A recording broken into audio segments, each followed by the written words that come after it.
prepare yourself for the Warning Woods 2024 Halloween special, The House Across the Water. This is only one chapter from a 5-part story, so be sure to listen to each part in order.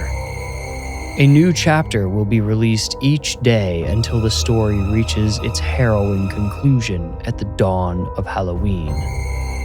Be ready. Without further ado, let's return to Lorna Shallows and the House Across the Water.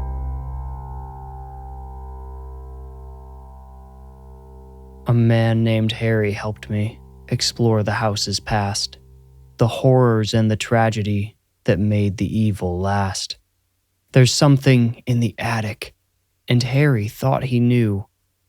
But if the old man was correct, then fiction might be true.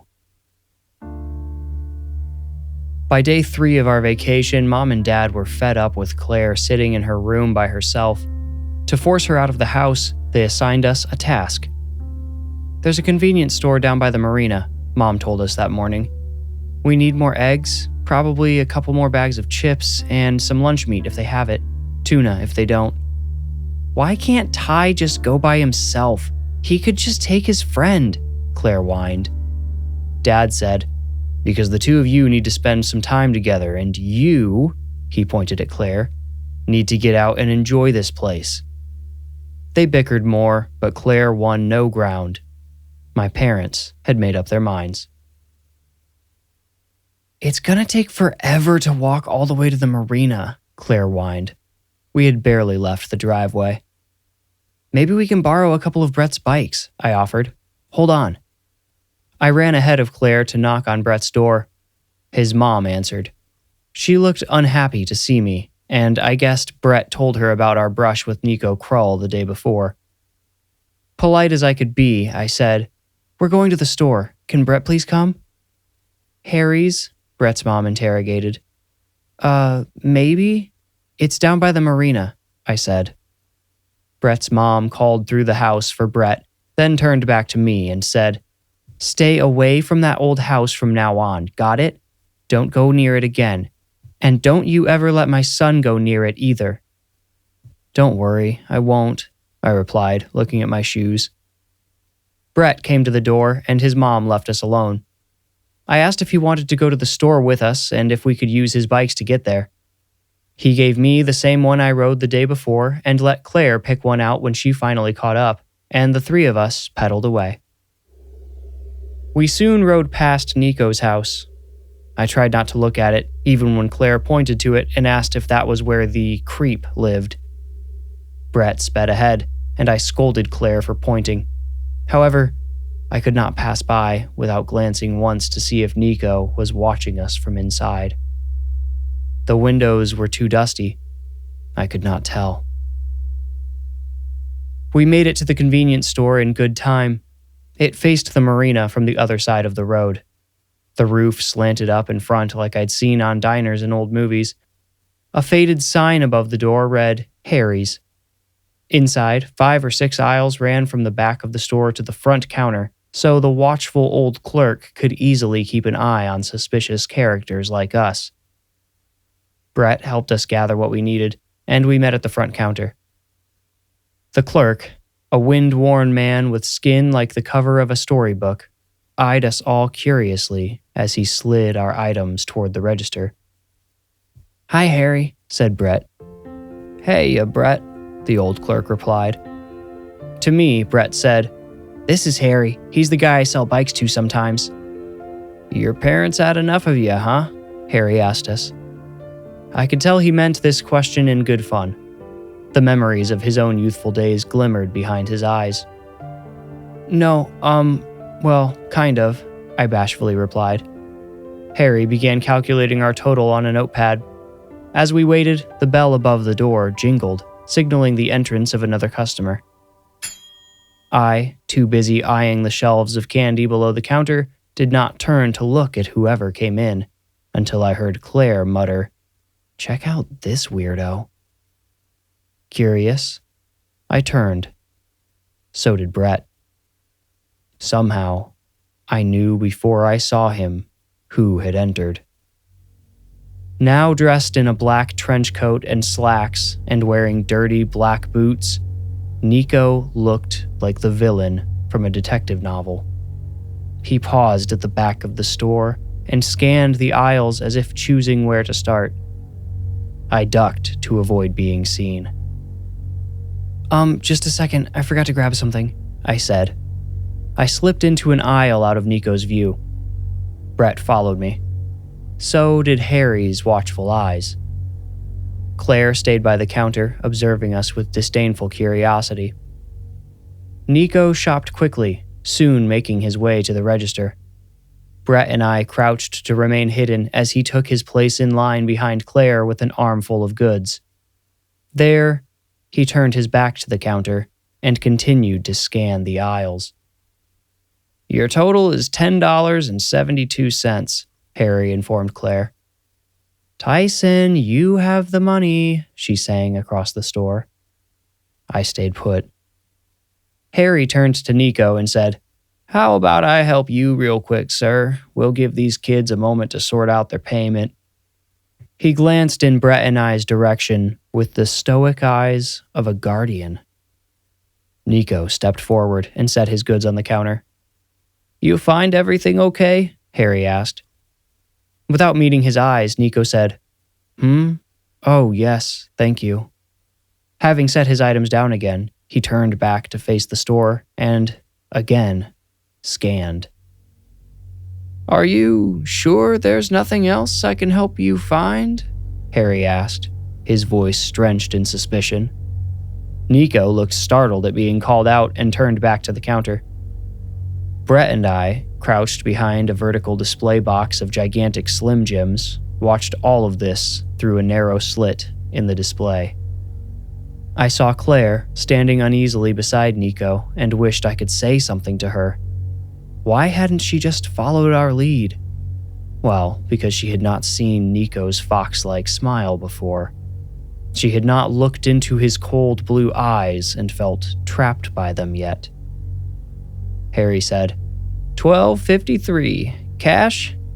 Nico opened a floppy leather wallet and slid him a $20 bill. Out of 20? Harry opened the register.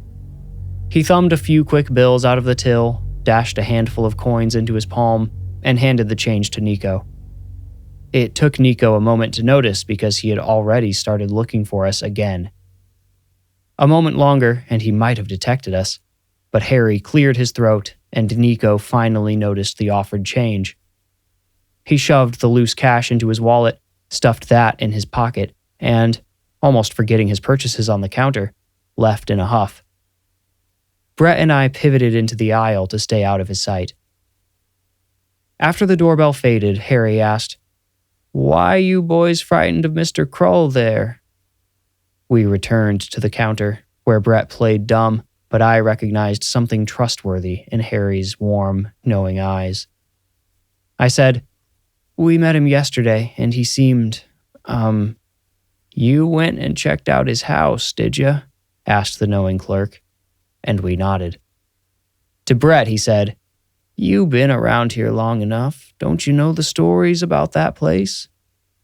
"I only knew people got murdered there before that guy Nico told us the whole story," Brett said. "Ah, but which version did he tell you?" asked Harry. "Hey, Ty, we should probably get going," Claire quietly interjected. "Oh, just hold on a minute," eased Harry. "If your brother, he's your brother, yeah? He should hear both sides of the story before he goes poking around places where he don't belong." "No, that's okay," Claire insisted. "You'll stay away from that house from now on, right, Ty?" "Stop," I said, trying to make myself sound older. "I want to hear it." "It'd be a wise thing to hear," said Harry. "It happened during the fall while most folks was away. Only the Craws weren't away like most folks. They stayed up here often when others were gone. Must have liked the quiet." "Nico said it happened on Halloween," Brett said. "Did it?" asked Harry.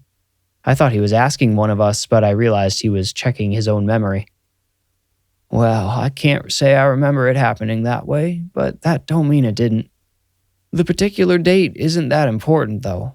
Doesn't matter when it happened. It'd be no less tragic any day, holiday or none. Anyway, a visiting father took his young son out fishing in the shallows. They were locals from the south end of the lake, came up just for a day. It was a foggy morning from what I heard, and real early.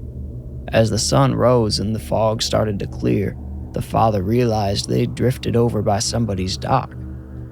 Turned out to be the Craws' dock out there. He pointed in the general direction of Nico's house. So he fires up the motor and goes to put some distance between them and the shore, but he notices 3 people standing and watching him through the fog first. They're standing on the back porch of the Craw house, yeah, or so he thinks. As he looks, he sees they're not moving, except a little rotating back and forth like in a slow dance. He sees their feet aren't quite touching the ground, though. You see what I'm getting at? Claire nodded affirmatively and placed her hands on my shoulders, pulling me back from the counter. But I stayed, transfixed by the story. So far, I thought, it didn't contradict anything Nico said. It all could have been true. Listening to Harry was like hearing the next chapter in a book we were slowly finding pages to hidden throughout the shallows. The 3 figures that the fisherman and his poor son, probably no older than any of you, found hanging from the rear deck were Mr. and Mrs. Craw and their 15-year-old daughter, Nina. Desiccated, bone dry like mummies they were. Not all puffy and bloated like a body usually. Well, now I've really gone too far, haven't I? If my face matched Brett's, I could see why Harry thought he'd crossed a line. But I could also tell the story wasn't over. Harry continued. That's about the most graphic part, but far from the scariest, my friends. Unfortunately, I think this is the bit you most need to know. You want to hear it? We all, very hesitantly, nodded. So Nico, who you've all met now, he's the Crawls' eldest, their son. He was 20 years old when his parents and sister were murdered. And I do say they were all murdered, even though the police think the daughter did it all herself. Gone crazy from all that black magic she was into. Nico was supposedly away when his family got strung up from the back deck. He claims to have been at college, but let me tell you. How old are you? Harry asked Claire. I'm 14, she said, caught so off guard she had to think about it. Okay, so imagine a girl just a little older than yourself and not much bigger either. You tell me. Do you think you could drag your daddy through the house and hoist him over the rail of the deck? No? How about your mama? Listen, kids, I served in Vietnam and had to pick up my fair share of bodies. Even somebody who's just knocked out weighs about twice what you'd expect when you try to lift them up. So I just don't think the official story holds up against common sense. So who do you think did it? Brett asked.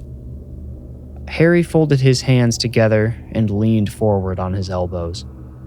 He looked off to the side, then back at us, stopping to meet each of our gazes in turn. He said, Look, kids, I don't have any more evidence than the police, okay? I never saw the crime scene for myself, nor did any investigating, so take what this old man says with a grain of salt. All I know is no sooner did they cut the police tape off the front porch of that house than did Nico Craw move himself in. He's been living off his parents' money in their house and not having to share a dime with anybody, 'cause now he's the last of their kin. Things worked out pretty well for old Nico, wouldn't you say?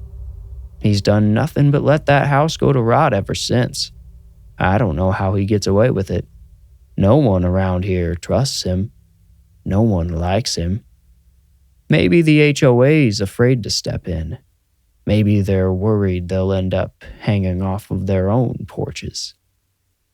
Are you saying that guy who just came in here killed his family and got away with it? Claire asked. I'm just voicing my suspicions, honey, and offering up what warning I can, Harry answered. What you want to believe is totally up to you. Just think about what I've told you before you spend any more time near that house. We said our thanks, gathered our items, and made for the front door. I pressed on the handle, but just as I pushed the door far enough to make the bell ring, Harry groaned, causing us all to turn back to look at him. There's one more story you should hear, he said. Another rumor, I suppose. What is it? I asked. Claire muttered, Come on, Ty, let's go already.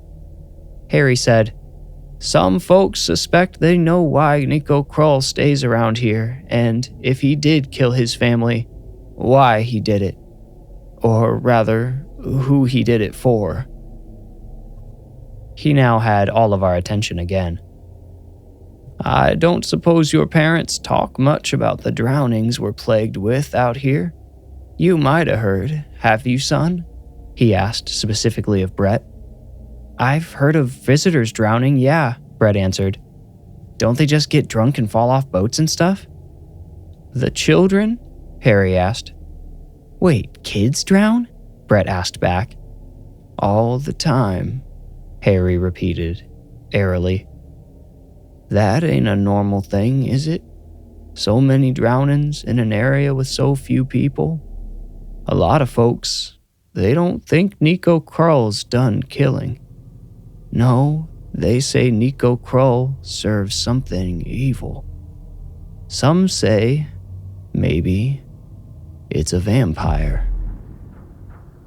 Claire pushed around me to open the door herself and usher us out. As we were forced to leave, Brett and I shouted thanks. Harry watched us go with a stony expression of concern, but also satisfaction, having done his part to share with us the potential danger. What a crackpot, Claire said as she mounted her bike. Brett said, Seriously, vampires? Only like babies believe in that stuff. Yeah, I conceitedly agreed. Harry didn't need to go so far as vampires to scare me. He disturbed me enough with the new portrait of Nico Craw his story had painted in my mind.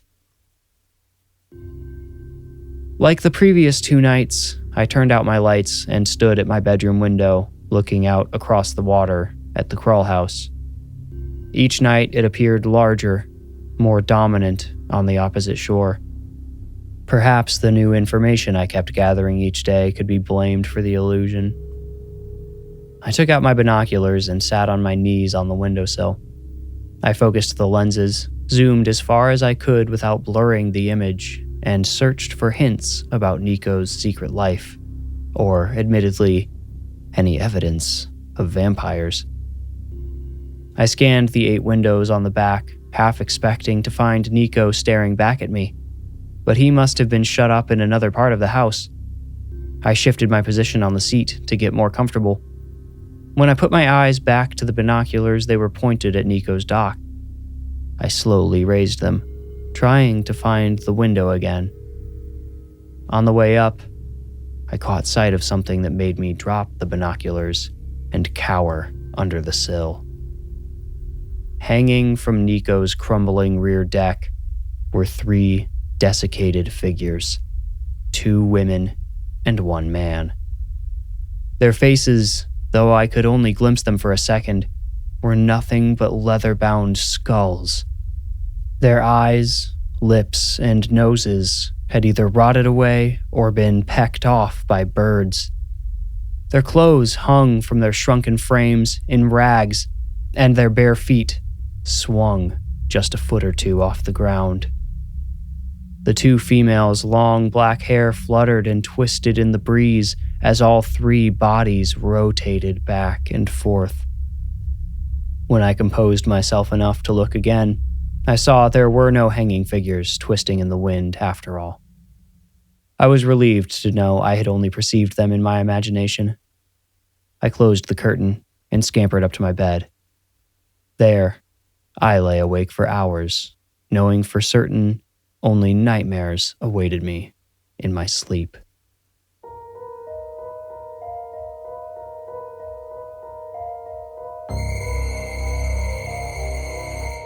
You've just listened to Chapter 3 of the Warning Woods 2024 Halloween special, The House Across the Water.